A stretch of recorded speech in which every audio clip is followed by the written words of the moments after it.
যারা ফজরের নামাজ ঠিকমতো পড়ে তাদের জন্য 10টা পুরস্কার। 1 নম্বর, যারা ফজরের নামাজ পড়ে আল্লাহ তাআলা তাদের নামটা মুনাফিকের লিস্টি থেকে কেটে দেয়, সুবহানাল্লাহ।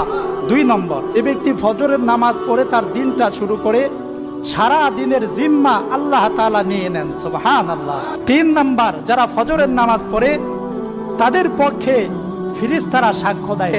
4 নম্বর, যে ব্যক্তি এশারের নামাজ পড়ে ঘুমায় আবার ফজরের নামাজ পড়ে, হাদিস শরীফের মধ্যে এসেছে আল্লাহর পয়গম্বর সাল্লাল্লাহু আলাইহি ওয়াসাল্লাম বলেন, যে ব্যক্তি এশারের নামাজ পড়ে ঘুমায় আবার উঠে ফজরের নামাজ পড়ে, আল্লাহ তাআলা ওই ব্যক্তির আমলনামায় সারা রাত দাঁড়ায়া দাঁড়ায়া নফল নামাজ পড়ার সওয়াব দান করে দেন। 5 নম্বর, যে ব্যক্তি পায়ে হেঁটে, গাড়ি দিয়ে না, পায়ে হেঁটে মসজিদের দিকে গমন করে ফজরের নামাজ পড়ার জন্য, কিয়ামতের ময়দানে আল্লাহ তাআলা ওই ব্যক্তিকে আরশের নিচে ছায়া দান করবেন। এমনকি ওই ব্যক্তি